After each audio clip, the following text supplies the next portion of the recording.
വർഷങ്ങളായില്ലേ ഈ manifestation ടെക്നിക്സുകൾ use ചെയ്യുന്നു, practice ചെയ്യുന്നു.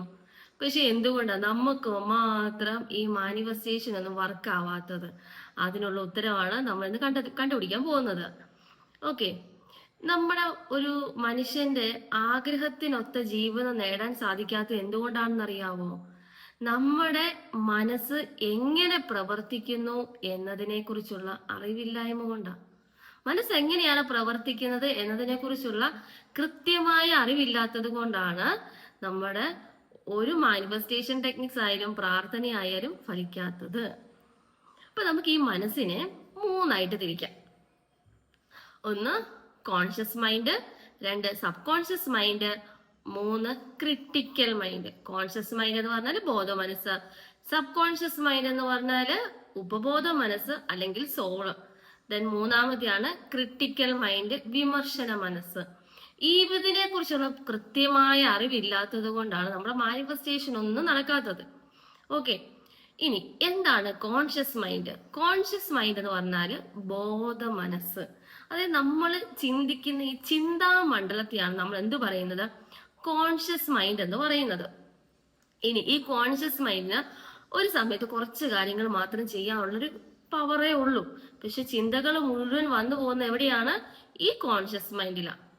ഓക്കെ, ഇനി രണ്ടാമത്തതാണ് എന്ത്? സബ് കോൺഷ്യസ് മൈൻഡ്, അതായത് ഉപബോധ മനസ്സ്, നമ്മുടെ സോള്. ഇതിന് ഈ സബ് കോൺഷ്യസ് മൈൻഡിന് യുക്തിയില്ല, ചിന്തിക്കാനായിട്ടുള്ള പവർ ഇല്ല. അതുപോലെ നമുക്ക് ഇത് നന്മയ്ക്കാണോ തിന്മയ്ക്കാണോ എന്ന് തീരുമാനിക്കാനുള്ള ആ ഒരു ശേഷിയില്ല. പക്ഷെ ഇതിനാണ് ശക്തി.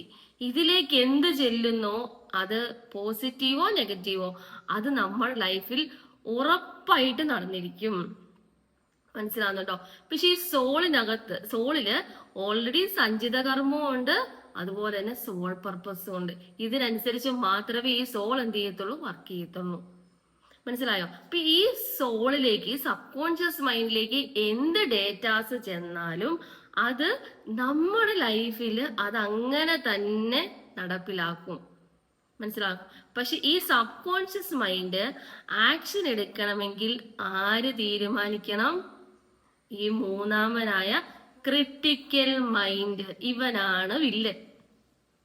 മനസ്സിലായോ?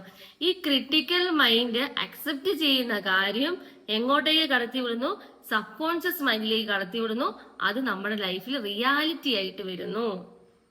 ഇനി ഈ ക്രിട്ടിക്കൽ മൈൻഡ് എന്ന് പറഞ്ഞാല് നമ്മുടെ സോളിനെ പ്രൊട്ടക്ട് ചെയ്യുന്ന വിശ്വസ്തനായ കാവൽക്കാരനാണ് ആര്? ഈ ക്രിട്ടിക്കൽ മൈൻഡ്. സോളിനെ പ്രൊട്ടക്ട് ചെയ്യുന്ന വിശ്വസ്തനായ കാവൽക്കാരൻ.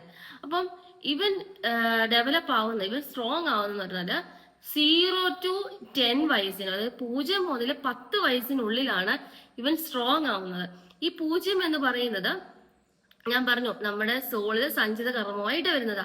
അപ്പൊ ഈ സഞ്ചിത കർമ്മത്തിൽ നിന്ന് ലഭിച്ച വിശ്വാസങ്ങളും കുറച്ച് കാര്യങ്ങളുണ്ട്. ഇതും എവിടെ ഉണ്ട്? ക്രിട്ടിക്കൽ മൈൻഡിലുണ്ട്.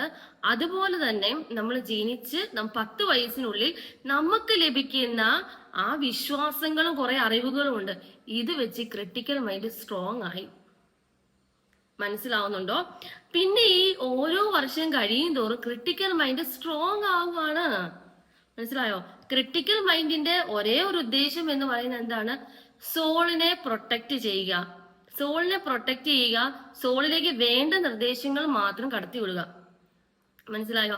അപ്പൊ ക്രിട്ടിക്കൽ മൈൻഡ് ഇങ്ങനെ സ്ട്രോങ് ആയി നിൽക്കുമ്പോൾ ആണ് നമ്മൾ കുറച്ച് മുന്നോട്ട് ചെന്ന് കഴിയുമ്പോൾ നമ്മുടെ ജീവിതം എവിടെയും എത്തിയില്ല, ഇങ്ങനെ എന്തെങ്കിലുമൊക്കെ ഒരു രീതിയിലുള്ള പ്രതിസന്ധി വരുമ്പോഴാണ് നമ്മളിലേക്ക് ഇതുപോലെയുള്ള ഒരു അറിവുകൾ ലഭിക്കുന്നത്. നമ്മൾ എന്ത് ചെയ്യും? നേരെ ഈ ലോ ഓഫ് അട്രാക്ഷൻ ടെക്നിക്സുകൾ ഇരുന്നങ്ങ് പ്രാക്ടീസ് ചെയ്യും. കുറെ ഞാൻ സമ്പന്നനായിക്കൊണ്ടേയിരിക്കുന്നു, ഞാൻ സമ്പന്നനാണ് എന്നും പറഞ്ഞ് നമ്മൾ കുറെ എഴുതിക്കൊണ്ടിരിക്കും. പക്ഷെ എന്ത് ചെയ്യുന്നറിയാവോ? നമ്മൾ ഒരു നിർദ്ദേശം കൊടുക്കുമ്പോൾ ക്രിട്ടിക്കൽ മൈൻഡ് നമ്മൾ കൊടുക്കുന്ന നിർദ്ദേശം, അതായത് ക്രിട്ടിക്കൽ മൈൻഡ് ഓൾറെഡി എന്താണ്? കുറച്ച് വിശ്വാസത്തിനനുസരിച്ച് അത് സ്ട്രോങ് ആയിരിക്കുവാണ്.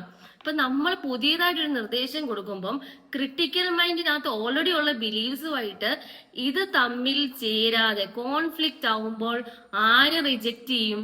ക്രിട്ടിക്കൽ മൈൻഡ് റിജക്റ്റ് ചെയ്യുകയും ചെയ്യും. ആ ഒരു നിർദ്ദേശം എവിടേക്ക് പോവില്ല? സബ് കോൺഷ്യസ് മൈൻഡിലേക്ക് പോവില്ല. മനസ്സിലായോ? ക്രിട്ടിക്കൽ മൈൻഡ് എങ്ങനെ സ്ട്രോങ് ആയിരിക്കുന്നത്? നെഗറ്റീവ് ബിലീഫ് സിസ്റ്റത്തിലാ. അപ്പോഴാണ് നിങ്ങൾ പുതിയൊരു അറിവ് എങ്ങോട്ടേക്ക് കൊടുക്കുന്നത്?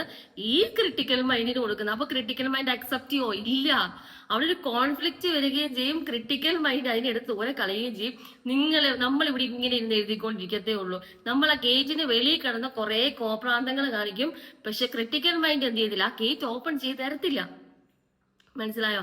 അപ്പം ആരെയാണ് നമ്മൾ റീപ്രോഗ്രാമിംഗ് ചെയ്യേണ്ടത്? സബ് കോൺഷ്യസ് മൈൻഡിനാണോ? അല്ല. Subconscious mind already programmed ആയിട്ടാണ് ഇവിടേക്ക് വന്നിരിക്കുന്നത്. പക്ഷെ സബ് കോൺഷ്യസ് മൈൻഡിനെ കൊണ്ട് ഒരു ആക്ഷൻ എടുപ്പിക്കണമെങ്കിൽ ആര് തീരുമാനിക്കണം? ക്രിട്ടിക്കൽ മൈൻഡ് തീരുമാനിക്കണം. അപ്പൊ നമ്മൾ ആരെയാണ് റീപ്രോഗ്രാമിംഗ് ചെയ്ത് കൊടുക്കേണ്ടത്? ക്രിട്ടിക്കൽ മൈൻഡിനെയാണ് നമ്മൾ റീപ്രോഗ്രാമിംഗ് ചെയ്ത് കൊടുക്കേണ്ടത്. അവൻ അങ്ങനെ ഇങ്ങനെയൊന്നും നമുക്ക് എന്ത് ചെയ്തില്ല, വഴങ്ങി തരില്ല. വഴങ്ങി തന്നു കഴിഞ്ഞാലോ പിന്നെ നമ്മൾ എന്ത് ചിന്തിക്കുന്നോ അത് നമ്മുടെ റിയാലിറ്റി ആയി മാറും. ഈ ക്രിട്ടിക്കൽ മൈൻഡ് ഇപ്പൊ നെഗറ്റീവ് ബിലീഫ് സിസ്റ്റത്തിലാ പോകുന്നെങ്കിൽ നമ്മൾ എന്ത് ചെയ്യണം? ഈ നെഗറ്റീവ് ബിലീഫ് സിസ്റ്റത്തിൽ നിൽക്കുന്ന ക്രിട്ടിക്കൽ മൈൻഡിനെ നമ്മൾ പുതിയ ഒരു പോസിറ്റീവ് ഇങ്ങനെയൊക്കെ ചെയ്തു കഴിഞ്ഞാല് എനിക്ക് ഇങ്ങനെയും രക്ഷപ്പെടാൻ സാധിക്കും എന്ന് ആദ്യം നമ്മൾ ആരെ ബോധ്യപ്പെടുത്തി കൊടുക്കണം?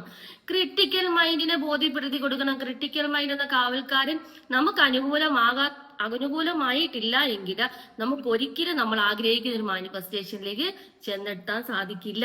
ഇതാണ് റിയാലിറ്റി. മനസ്സിലാവുന്നുണ്ടോ?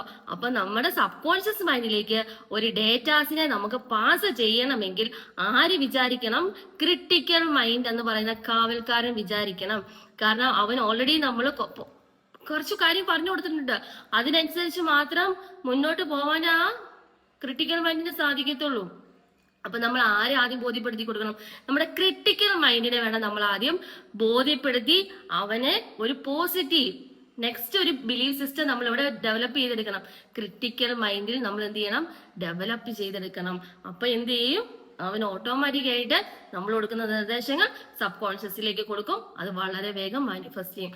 അതുകൊണ്ടാണ് നമ്മൾ ഇത്രയും വർഷം ഇരുന്ന മാനിഫെസ്റ്റേഷൻ ടെക്നിക്സുകളും പ്രാക്ടീസുകളും ചെയ്തിട്ട് നമ്മുടെ ലൈഫിൽ മാത്രം എന്ത് ചെയ്യത്തില്ലാത്തത്?